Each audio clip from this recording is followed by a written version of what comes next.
y'all feel about what about mine? Awesome. We've been walking. Pastor Mike just set it off last week with what about my money? But the Lord caused me to hit this scripture today, and I've been wrestling with this text before we launched. And it just so happened to land on Father's Day. But today we're going to be dealing with the conversation about what about my trauma? What about my trauma? You see, the definition of trauma is this. It is a deeply distressing or disturbing experience. A deeply distressing or disturbing experience. Now, I'm not expecting anyone to shout out too much today because, like me, myself, I've been getting cut preparing for this. I've been getting chopped up. I've been on the table. I've had anesthesia with the Lord. He's had to do a work on me because leading up to this experience, the Lord had to show me what I made myself believe was just life, but it was trauma. And what happens with trauma is trauma that you don't deal with becomes something that you just live with. And undealt trauma causes everyone in your life to despise you. Because you don't want to accept that the way that you treat people may be based upon something that you haven't accepted. So now you're just being mean to people, but you don't understand that you've treated the symptom, but you have not found the source. And when time goes past and years become years and decades become decades, what has been trauma becomes calloused, and now you just don't even remember what it was. And we've been dealing with trauma like putting a Band-Aid on a gunshot wound, hoping that the bleeding will cease. But I want to get into the word, but I want to break down the different types of trauma. Yes, there are types of trauma. There are types of trauma that if we're not careful, we'll misdiagnose ourselves. And what's worse than not accepting it is telling yourself that you're dealing with something and that's not what's on you. Walking around with labels of trauma that don't fit what God delivered you from. And can I just be real for a second? Some of us like the sympathy card rather than dealing with our trauma. And you don't want to work on it because it means like it's taking away a spiritual handicap sign that's in your vehicle that allows you to park the way you want to park in your life, and you can act the way you want to act in your life, and you can talk to people the way you want to talk because you've gone through something. But I want you to know a license of trauma does not give you the authority to be out of the will of God.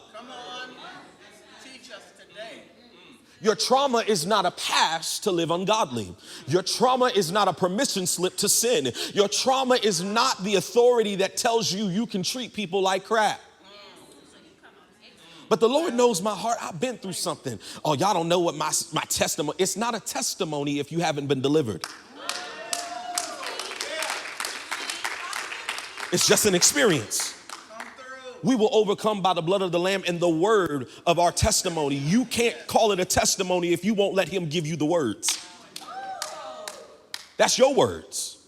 You've diagnosed yourself, but when is the last time you put your trauma at the feet of Jesus?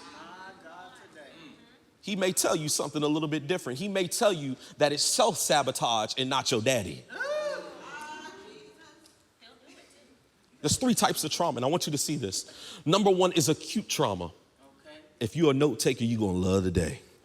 Acute trauma is this. It's an intense and immediate trauma resulting from a single distressing event. All right. An intense and like an immediate, it happens right then and there. It's a trauma resulting from a single distressing event. Acute trauma. There's something here in the text here that I want you to see as we walk through here. And I want you to see, we're going to be jumping in the word, so y'all just get your hands ready to be swapping, get your fingers ready to get to swatting. But we're going to be in this word. We're going old all the way to the new. We're going to be back and forth, but we are going to find Jesus. Y'all with me? Amen. Awesome. Acute trauma, as it talks about an intense immediate, and we jumping out the gate strong. If you turn your word, we're going to go right on over to 2 Samuel chapter 13. 2 Samuel chapter 13. Acute trauma. and intense and immediate trauma. In this word, we're going to dive into some conversations that the church just never wants to talk about. The church doesn't like dealing with this topic that we're going to see here. And the reason is because the church actually has a history of perpetrating it. And most of the times, pastors don't like teaching and teachers don't like teaching on the things that they've experienced or have done in their lives. And there's a litany of texts that we jump over because it's not pretty. But if we don't deal with it, we'll never have a name for it. And we've called them instances, but they have names. This act of acute trauma happens in 2 Samuel chapter 13, and we're going to go right to verse 15. We have a situation here where a brother and sister have had an experience, and what happened is this brother, out of his lustful desires, does something so sick and out of the will of God that it causes him to literally not even see his sister as his sister. In the top of the text, it says that Amnon was a sister of Tamar, but as you go further in the text, by verse 3 or 4, he doesn't even call her his sister anymore.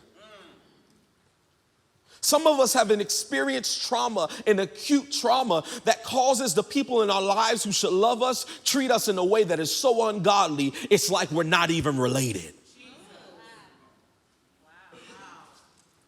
So Amnon finds lustful desires in his sister, and what ends up happening is he does something so ungodly that his sister says, discard of me because I'm no longer pure.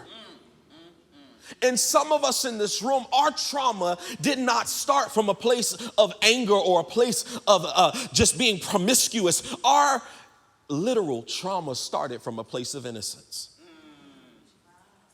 You see, Tamar was a virgin, and her life was unblemished. And in the text, we're going to see here that an unblemished life can become marred by circumstance out of your control. You weren't dirty, your purity was taken from you. An act of acute trauma. And in verse 15 of chapter 13, it starts here.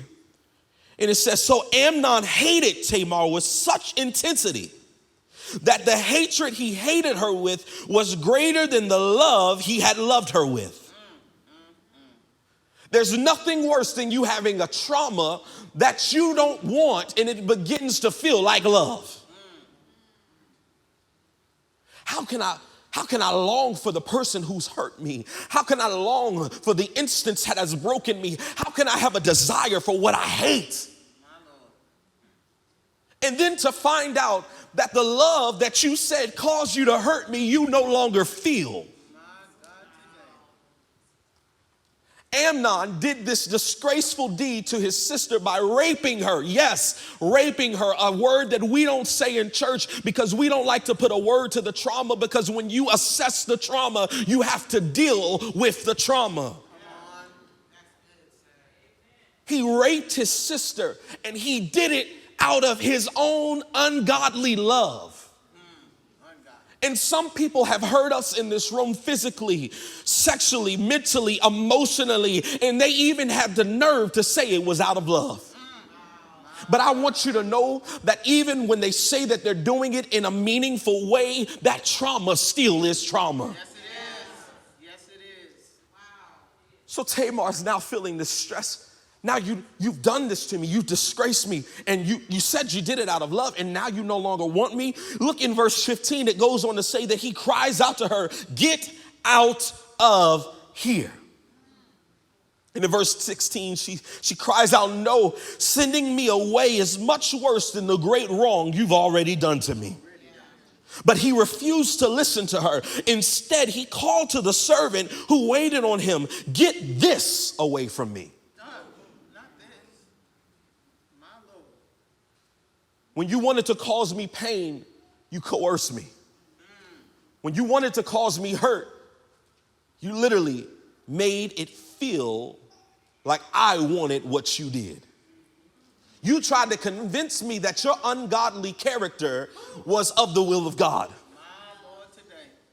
And what will end up happening is something called Stockholm syndrome, where you don't even see your abuser anymore as an abuser. You see them as a safe haven. Help us today, Lord. So this trauma that Tamar has experienced now shifts from you've hurt me to now I need you. Because if I go out with the trauma that you caused me, I won't be accepted as I am because you deflowered me. And some of us in this room, our purity was taken from us at such an early age, we don't even know what clean looks like. I didn't have long to live with my purity before you mess me up. And now you don't want me. I don't know what's the worst trauma, the act or the rejection. What about my trauma? What about the pain that you've called me? What about the disgrace that you called me? I wanted to do it the right way. I wanted to experience life in a pure way. I did everything. I went to Sunday school. I went to vacation Bible school. I went to service. I stayed away from drugs. I did whatever I had to do, and you took it from me. How do I deal with something I didn't surrender? But I got to deal with the repercussions. We see here in this text that he discards her. Get this away from me. This? Yeah. Now, not only am I traumatized, I have identity issues. Because I thought I was a woman of God. I thought I was a man of God. I thought I was of compassion. I thought I was with good deeds. I thought I was a good heart. And now I'm relegated to my act.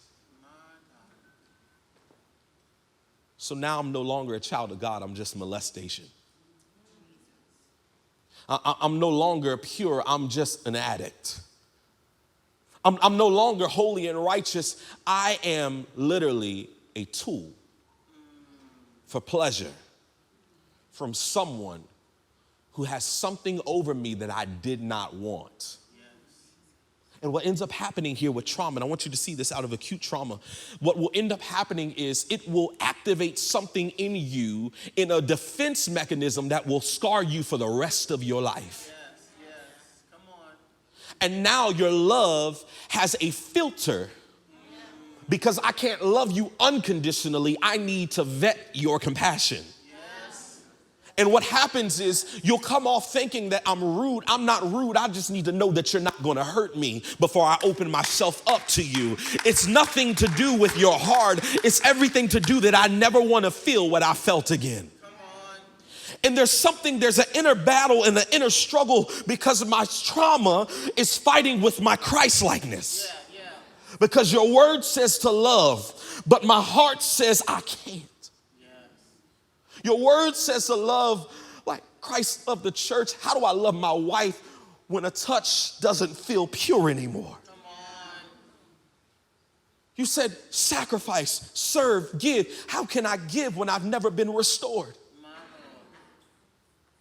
In acute trauma. And this trauma is one instance, and he discards of his sister, and his sister has to live out the rest of her days. Not long, she's literally not even known by her name anymore. She's now known by the act. My God. And some of us in this room, that's why we can't go home. Because we told what they didn't want us to tell. My Lord. And now when you get to the cookout, you're known as the whistleblower. Well, oh, help me, Holy Ghost in this room. And you don't even feel comfortable in the rooms with the people who've hurt you because the family won't call out what they've known has been happening for decades. And what happens is if someone does not stand bold, we'll become a breeding farm for ungodliness.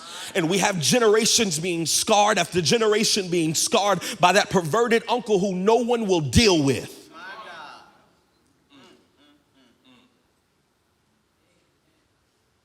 And they want us to live life pure and holy. But you don't know why I praise the way I do. You don't know why I worship the way I do. I'm worshiping from a place of redemption and freedom because if it was my way, I'd be in jail for hurting the person who hurt me. See, we don't talk about that. There is not only a healing that must come from trauma, there's a healing that has to come from rage. I can't just deal with the act. I got to deal with the repercussions of how do I deal with this feeling of me wanting to destroy the thing that I somehow have a desire for. It's acute trauma. Then we look at this text here, and there's another word for trauma. There's one acute, and the second one is chronic. There's a chronic trauma, and a chronic trauma is this. It's a prolonged exposure to traumatic experiences over an extended period. This isn't just a one-time thing. This is a prolonged exposure, which means I don't even know what rest is because trauma seems to follow me. So what is safe? And that's why some of us as believers, we can't have shallow conversations with other believers because I find my refuge in him where I can't anywhere else. Yes. Which is why I can't have certain shallow conversations about rumors and gossip and church drama, because you don't know if it wasn't for his grace, if it wasn't for his mercy. My mind has been literally hanging on by a thread. If it wasn't for his compassion, if it wasn't for his healing touch, I'd blow this spot up. But you got to understand that my prayer is literally keeping me in the bosom of the Father, and I'm running into him as a strong tower to remain safe because my trauma tells me I shouldn't be where I am. And when you've been prolonged to exposure of trauma, you now identify as the act. And I want you to see this text. Some of us have seen this over the years, but there's something so good in this text. As you look and you see now in this chronic trauma, we're looking here. Go ahead and turn over to Job. Turn over to Job chapter 1. Job chapter 1, we're talking about a prolonged exposure. This means no relief. It won't let up. It won't let up. And I want you to know this. You are not crazy in experiencing the traumas that you experience. Trauma can hit you in multiple ways and still be trauma. You think you got to go back to the foundation stumbling block of the starting gate. You aren't going back to the starting gate. It's the same enemy coming at you in different ways. Because if I can tack on more tags to you, you'll start thinking you're crazy. And in Job chapter 1, we're looking here at a chronic trauma. In verse 13 of chapter 1, it says, one day, when Job's sons and daughters were eating and drinking wine in their oldest brother's house, a messenger came to Job and reported while the oxen were plowing and the donkeys were grazing nearby, the Sabians swooped down and took them away. They struck down the servants with the sword, and I alone have escaped to tell you. Trauma act number 1. And then it says he was still speaking when another messenger came and reported, God's fire fell from heaven. It burned the sheep and the servants and devoured them, and I alone have escaped to tell you. Act 2 of trauma. And then it says in verse 17, that messenger was still speaking. And when yet another came and reported, the Chaldeans formed 3 bands, made a raid on the camels and took them away. They struck down the servants with the sword, and I alone have escaped to tell you. Another act of trauma. And then it goes on to say in verse 19, he was still speaking when another messenger came and reported, your sons and daughters were eating and drinking wine in their oldest brother's house. And in verse 19, it says, suddenly a powerful wind swept in from the desert and struck the 4 corners of the house. It collapsed on the young people so that they died. And I alone have escaped to tell you. Pause. It's so interesting how the enemy does what we already know he does. Steals, kills, and destroys. And when he can't attack you because you are living a life that is pleasing to God, what he'll do is he'll try to hit you on all instances. He won't just attack you, he'll attack your family. He won't just attack your family, he'll attack your finances. He won't just attack your finances, he'll literally even attack your territory. And if you're not prayed up and understanding where your strength comes from and where your source relies, you'll think that this trauma is compounding trauma. So now it's trauma to the 10th power. The scripture says that as the messenger was still speaking, another trauma procured. And some of us in this room, we don't even know what life is without trauma. Some of us, if we real, we ain't even had a walk with Jesus without trauma. Yeah, you can still go to church and have trauma. There is no magical sprinkling of Peter Popoff water that cascades from the ceiling of this building that hits your head and all of a sudden everything is dissolved. No, I can sit here, praise and worship, lead on this stage and still be dealing with trauma. And the problem is when you don't have community, you don't have conversation to express what you're going through. So now you're silently dealing with something that someone across the room is dealing with too. You trying to get over the molestation, not knowing that there's someone across the room who's made it over. So now you in your house battling alone, telling the enemy to get out, trying to fight it with sage crystals and diamonds and all other things, not knowing that there's someone across the building who can pray with you and walk you through deliverance, who can walk you through a healing touch, who can also prescribe you a counselor. This chronic trauma. Now, it's not just trauma that causes the issue. Trauma is bad, but how you respond sets the tone. How you respond sets the tone, not to how you respond to the perpetrator, but how you respond to the beginning of the healing. Yes. And some of us have not activated the healing process because we're still angry. Come on. Anger is a byproduct of trying to deal with it yourself. I'm not saying you can't be mad, but mad looks different when you've submitted it to God. Yes. Because now my mad is not that I can't do anything about it. I'm angry because it happened to me, but I'm happy because you fighting for me. Yes.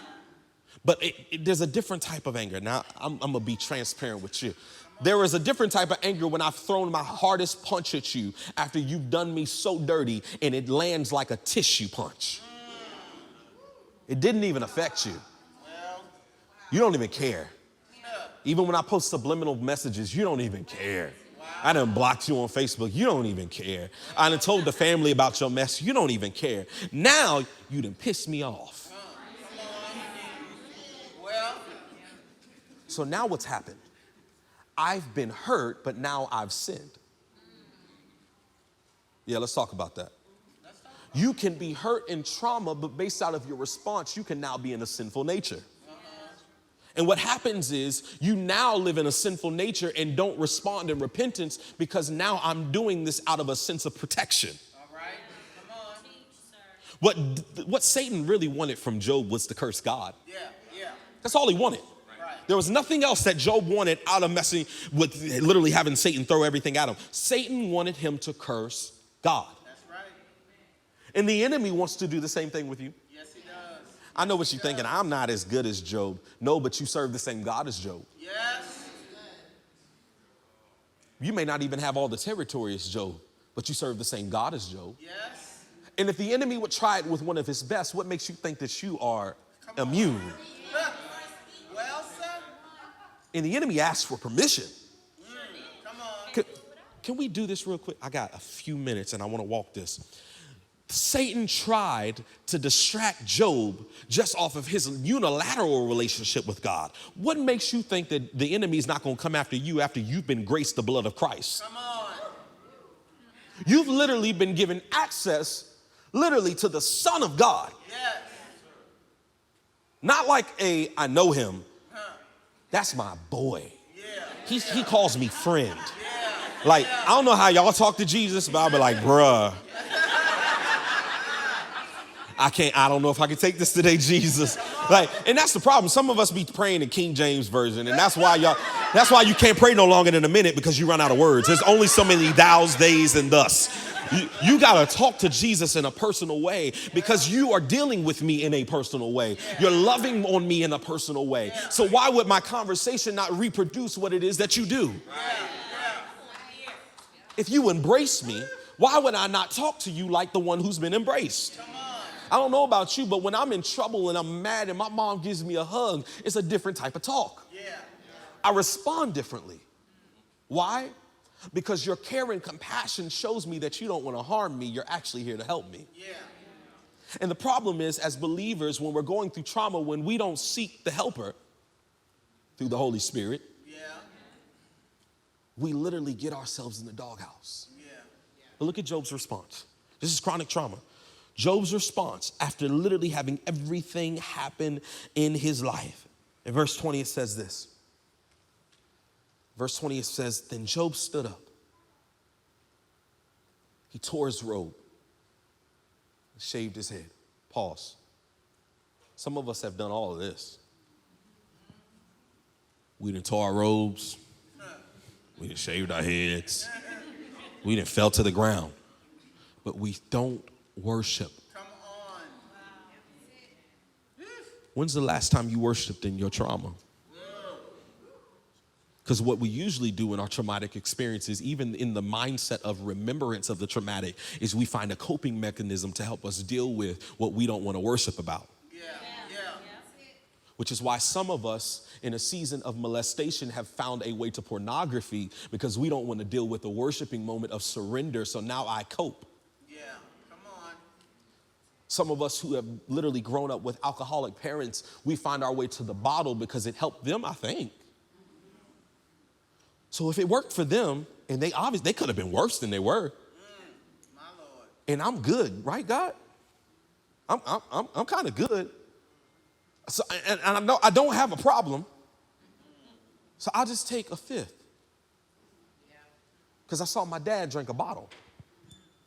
And I'm doing less than he did. Or the trauma of abandonment, where you were raised by a family member because your parent didn't want to be a parent. Wow. So now I just drop my kids off once a week, twice a week, but my mom never even picked me up. I'm doing better. And if we're not careful, if we don't worship, we won't be convicted. Well, that's Because when you fully lay yourself out at the altar of the Lord, when you fully surrender, there is something that happens in you that you can't deny. And that is, now I can't let what I came in this room with go back with me the same way I came. Because now I'm seeing it in a brand new light. I'm talking about real worship, not that Spirit lead me where my... No. That shallow act of worship that you've seen on YouTube that you think will cause you breakthrough, there's a different level of worship that comes when I'm calling on the Father and I'm proclaiming his goodness, even when everything around me says that he has not been good. Even when I'm living in a life that has broken me down to the foundational rock bed of my life, and I'm calling him a builder. There's a different kind of worship. When I'm proclaiming out that even every infirmity in my body, my blood cells aren't reacting the way they should. My cancer is returning in massive sizes, but I'm calling him a healer. There's a different type of worship that procures when you've gone through the worst things in your life, and I still call him holy. Because now I walk different. I walk different. I talk different. There's 3 types of trauma. We have acute, we have chronic. But I want you to look at this last one. Complex trauma. This is a good one. Complex trauma. Complex trauma is simply this. It's a trauma that has multiple and varied traumatic experiences, often beginning in childhood and affecting the aspects of your life. Good God Almighty. Some of us are still the 7-year-old little boys that we were at 45. Yeah. Some of us are still stuck in prom night. You deal with that how you have to. Some of us are still stuck at the school waiting for daddy to pick us up. He promised 15 times. He said he was coming. Starting from the childhood stages of our lives, we've been developed in trauma. My life, I don't know what growth is without trauma. Yeah, I'm growing, but it hurts. Yeah. And not in a good way. This trauma that we're seeing is complex. And as we close this out, there's only one person who I know that experienced complex trauma and got over. Yeah, it's one thing to go through it, but I need a literal representation of what it is to be delivered from it. And when I look at complex trauma and who experienced it in such a way, in such a beautiful way that causes you to see everything thrown at him and everything literally done to him, and he still says, not my will, but your will be done. I have to go to the text, and I got to go to Matthew, so go ahead and jump on over with me. I got to go to Matthew chapter 26. And when I go to Matthew 26 and I look in the text, I see someone who has done everything right and still had it all go wrong. So I want to tell you right now as you're turning, you aren't the cause of the trauma that happened to you. Come on. If no one ever told you, if no one ever reminded you, if no one ever saved you, I want you to know there was nothing you could have did in that instance that would have taken that trauma away. Wickedness was abound. Yeah. I know we replay it back in our mind every day. I could have fought. I could have did this. I could have said this. I shouldn't have done that. But if it happened to you, I want you to see in the text that it can happen for you. Look in Matthew chapter 26. There is a man named Jesus who has lived a life that is so pleasing to the Father. He's done everything right. He's healed. He's prayed. He's raised. He's literally caused resurrection to happen before his very own. He's done everything right according to the will of the Father, to the fact that when he goes down in the water, he comes back up and it ascends and descends like a dove on him. And it says, I am pleased with you. Well, I'm talking about a man named Jesus who has done everything according to the plans of God. It's not one thing to live out holy and righteous. It's another to live out literal prophecy. He's fulfilling words. And if we see in this text here, Matthew 26 and verse 47, we almost up out of here. Y'all stay with me just a little bit longer. In verse 47, it says, while he was still speaking, Judas, one of the 12, suddenly arrived. And a large mob with swords and clubs were with him, from the chief priests and the elder of the people. His betrayer had given them a sign. The one I kiss, he's the one. Yeah. So immediately he went up to Jesus and said, greetings, Rabbi, and kissed him. In verse 50, it says, friend. Oh, good God. Even when you hurt me, I still call you friend. Even when you surrendered me to my death, you still call him friend. Even when I loved on you, I even washed your nasty feet. I've given you even authority to manage the money, and you hurt me, and I still call you friend. The act of betrayal, the trauma of betrayal, the trauma of the one that you loved, even when you knew he was going to mess you up in the beginning of time, you still loved him like everyone else. What Jesus has done is he has removed the excuse that you can't love even when you've been hurt. Well, yes, he has. To know that you, oh, can we get deep? To know that you literally helped make him who hurt you. I helped form the one who betrayed me. And I didn't treat him any different when I hit the earth. That means I can be in the room with the one who hurt me. I don't gotta like you, but I can show the love of Christ to you that'll have you questioning your very existence. I'm talking about a love to your abuser. I'm talking about a love to your critic, literally your haters, who will cause them to say they must have spiked my drink. They're smiling too hard at me. Something's gotta be off. I don't gotta be in dealing with you to show you the love of Christ. Come on. I don't. I don't even got to break bread with you, but when you see me, you'll know him. Yes. Oh, you preaching. He betrayed him, but Jesus still loved him. Yes. And then we continue on and we see the emotional pain trauma that happens to Jesus, because not only is he betrayed, but then he's deserted. Yeah. He's deserted. Yeah. Everyone he's just done life with, who he showed the works, who he showed the good deeds, who he showed the love, the ones who even said they'd die with him. I mean, they broke fast in a hurry. I'm talking about a trauma that even when I'm going through, you couldn't even pray with me trauma. Come on. Yeah, let's talk about that. I'm talking about a trauma that I prayed for you. I even went to your mama's house when she was sick. Come on.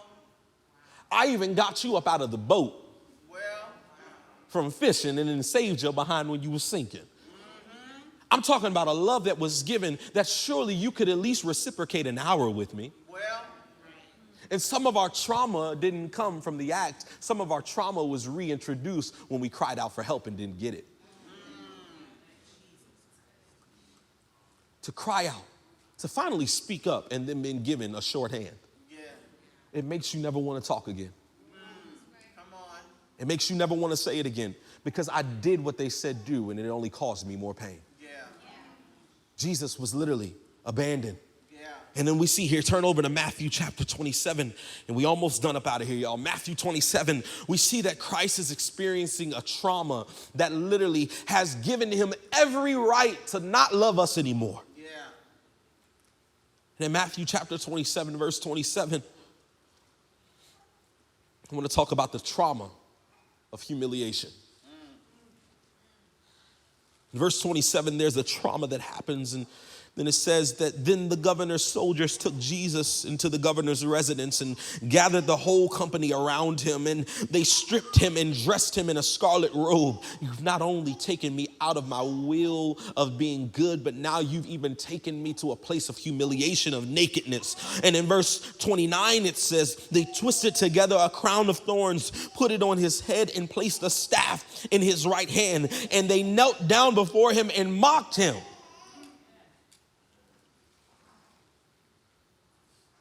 Can I tell you about a trauma that hurts?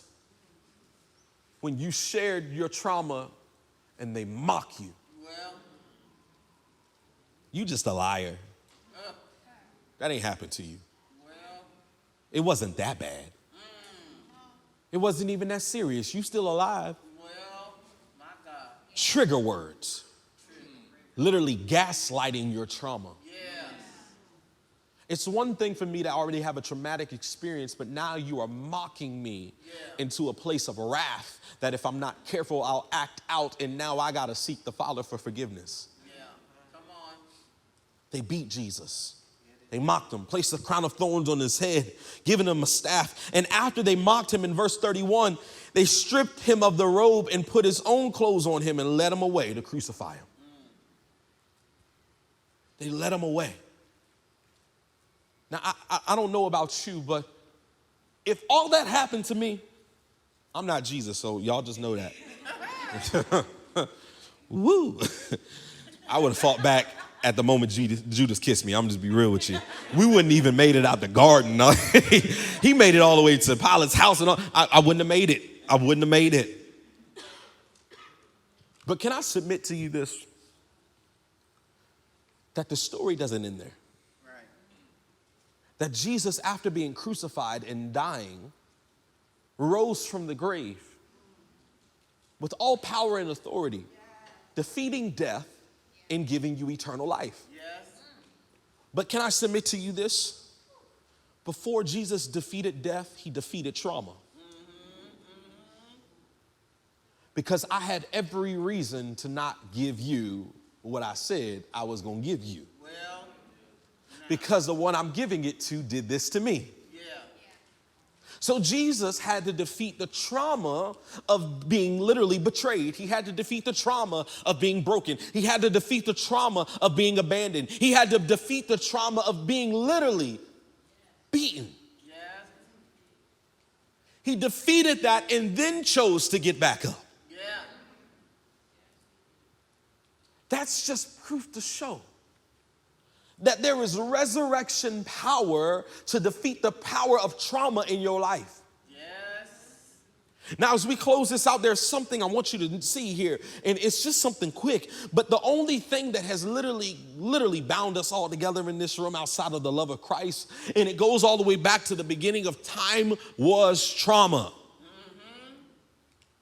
In the garden was trauma. We would not have known trauma until we sinned. You wouldn't have known an instance of shame unless we sinned. That's right. And from that very moment, we have been trying to get out of what we did in the beginning.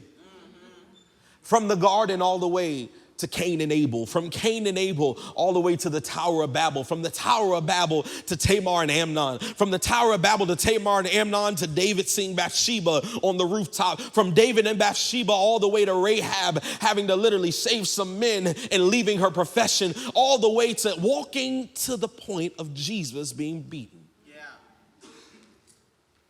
And Jesus literally takes trauma and flips it on its head and says, where they see pain, I see grace. Yes. Come on. Where they call hurt, I see deliverance. My God. And I want you to know here, there's some application points as we get ready to leave here. And I know you're walking in the room and it's like, I did not know this is what Father's Day was going to be like. But I want to give you these application points. And the Lord aligned this to happen on Father's Day because some of the most undealt with trauma is the trauma in men's lives. And what we do is we work ourselves out of the trauma. We try to bury ourselves in work to not deal with the trauma. We say, well, I'm just providing. You're not providing, you're covering. But I want to give you some application points because I believe that someone's going to leave this room free today. Thank you, Jesus. Someone's going to leave here free today. I don't know what it is you came in here with, whatever trauma you've dealt with, but you have the ability to walk out of this room whole and set free. First thing first, with trauma, as you try to get over it, is this. Number one, you have to seek support. You got to seek support. You have to reach out to trusted individuals. Yeah. And when I say trusted, that means pray before you talk. Yeah. Please pray before you share. Because even those who you think can be trusted, they could be delving in the very thing that hurts you and see you as a soft target. And most people who've been abused are abused for the second time by those who they sought help from. Oh, you preaching. Walk through here. You have to seek support. What does support look like? That means healthy counseling. Yes, counseling. Yeah. I'm telling you to pray, but I'm also telling you to sit on somebody's couch. Do it virtual if you have to. Find a Christian counselor. Find someone who will even possibly prescribe you something. That does not make you any less of a believer to deal with the trauma that you've been going through. Oh, I don't expect too many counsels or claps because we all believe in a spiritual deliverance. Yes, we do. But there are some things that you need help with that God has literally blessed people and caused them to learn to assist you get through what you had happen to you. Yes. Amen. And you've tried to be tough enough. And the reason why we've been tough is because our parents or grandparents or great-grandparents or family told us family business is family business. And what happens in my house stays in my house. Wouldn't you like to live out the rest of your days free? Yes. Because at this point, from this moment forward, from this sermon, it's by choice. Yeah. It's by choice. You have to seek support.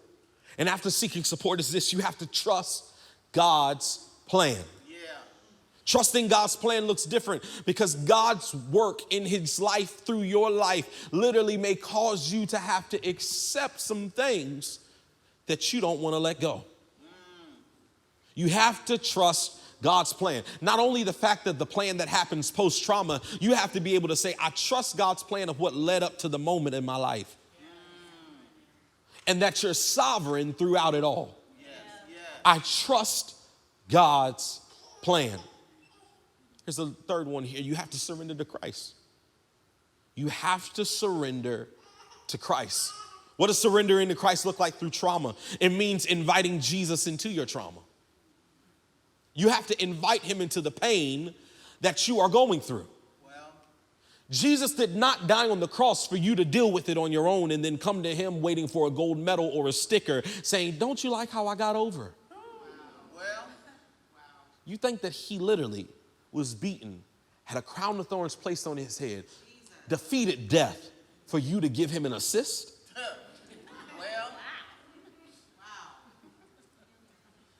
The healer, the waymaker, the deliverer, the provider, everything that you need to help you through your trauma is saying, I want in, but you keep having him out. My Lord. You have to surrender to Christ, which means for me to surrender my trauma means I have to accept my trauma. Yes.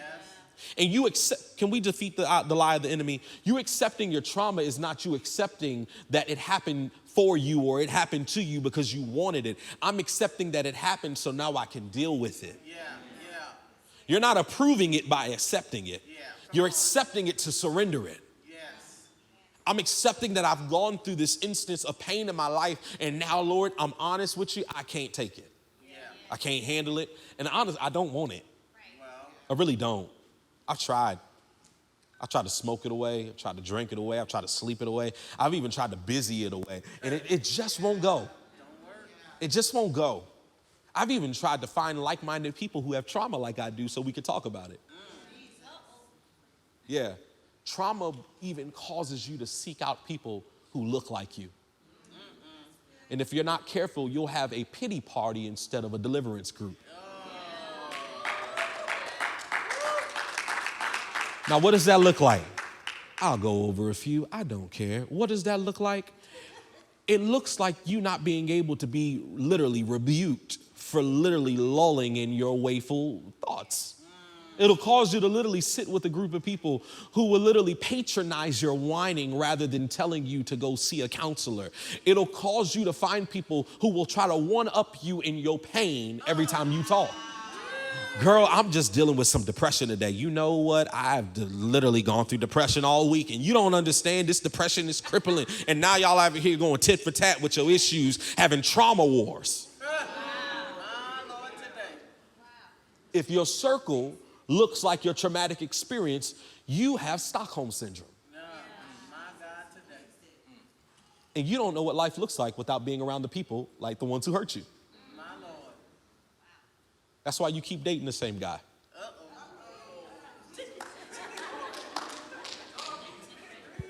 That's why. You've been asking God to send you the right one, but you just want a thug. You just keep wanting a thug. I don't care if it's 21 Savage, NBA Youngboy, Gunna. If all the old school saints, it could be James Brown with his chest all out. I don't know.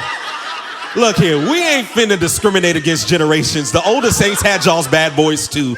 Y'all had them. Talking about these young people and their tattoos. Y'all was wearing stilettos with fish literally in the heels. And that may be too old, but y'all was over here loving on Prince and he had his butt out in the pants. Yeah, we talking. And what ends up happening is, in your trauma is, you start finding refuge in someone who wants to care for you, but they don't look like who abused you. So I don't know what love is with a tender touch because I've only been manhandled. And I don't know what it is to leave a date and I don't have to pay.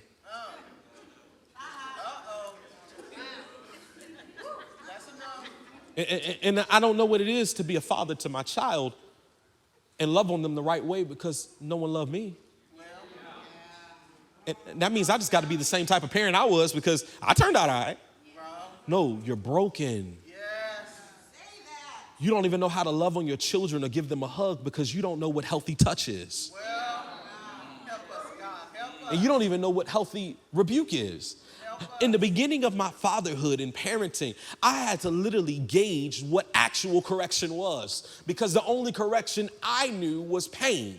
Well, come on, help us. I'm talking about a pain that when I did something that seemingly did not deserve what happened to me, I associated correction with I'm going to miss a day of school.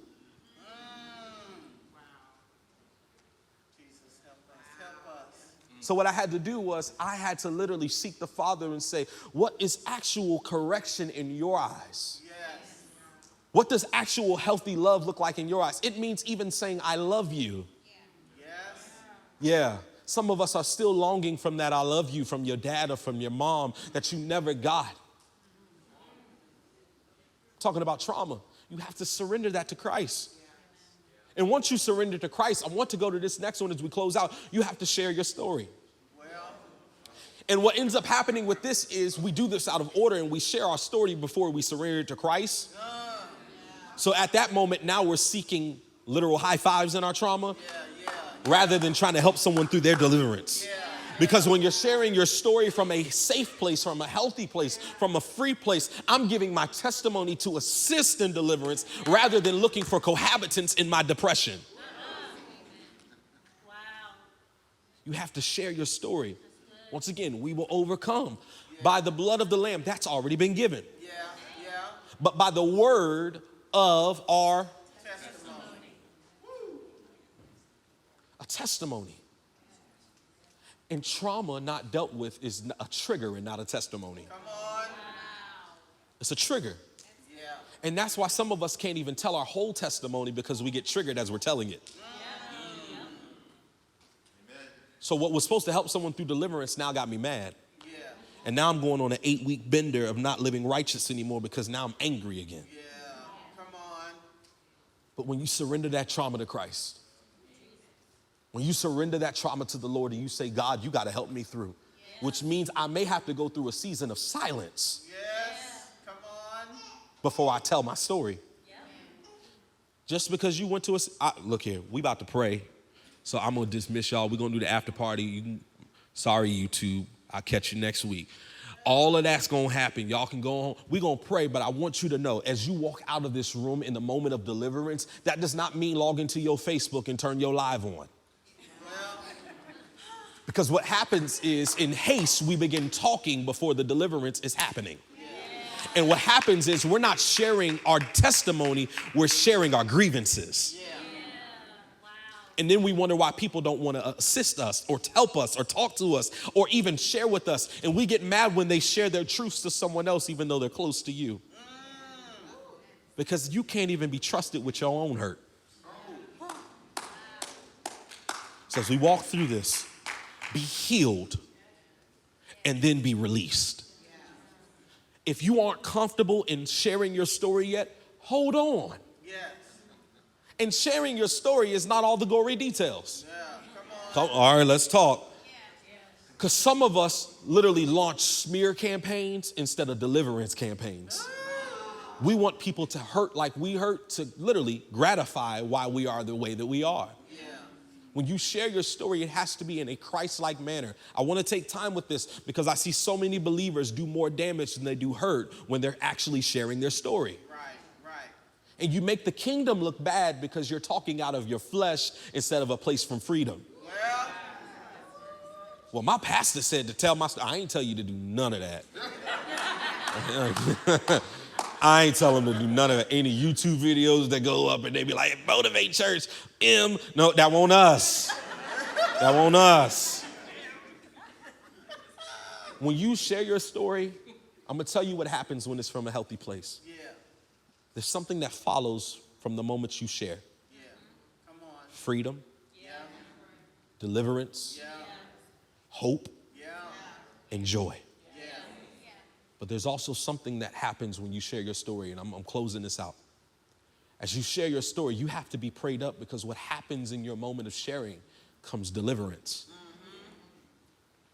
And if you're not careful, demonic forces in your sharing will apply at that moment. And if you're not prayed up or ready to literally deal with it, you'll find yourself leaving in a stronghold rather than helping someone through freedom. We don't talk about that because we don't like to talk about demons and spiritual warfare because we like unicorns and rainbows and my Jesus got a ponytail. No. Y'all Jesus may have a mullet, but mine had an afro. They said his hair was like, whoa. But deliverance causes some things to shift that if you're not careful, them demons will jump out on you like nothing you've ever seen. And what'll happen is you'll go home with a burden and a heavy laden spirit that'll cause you wanting to take yourself out because now you're not only battling your demons, you dealing with theirs too. Come on. That's why you have to be prayed up, set free, and make sure you got people around you who will go to war with you. Because ain't nothing worse than dealing with demons with some punks. I wasn't even going to go on this, y'all. But if you're not prayed up, there's some demons that only come out through fasting and prayer, not through you speaking in tongues. You can pour all the oil you want, but if your lifestyle is not a literal remnant of the presence of God, those demons will beat your behind and have you running in a place that you've never experienced, and I'll have you questioning even your belief in Christ. Have you looking crazy, will stronghold you, have you up off the ground levitating, and those things that you think you see on movies will happen in real life. So that's why I say make sure you're healed before you share. Come on. Come on. Deliverance is real. Yes. And that's why today we're going to deal with some deliverance. because God is tired of his people going to church and having services and leaving off worse than they came in, literally leaving broken, leaving weighed down, leaving depressed, dealing with anxiety, dealing with suicidal thoughts, dealing with all these issues. And he's saying it was a traumatic experience, but if you surrender it to me, I'll take it. If you let it go, I'll hold it. If you trust me, I'll heal it. If you let me touch that broken place, I'll mend it and make it whole. But you gotta let it go.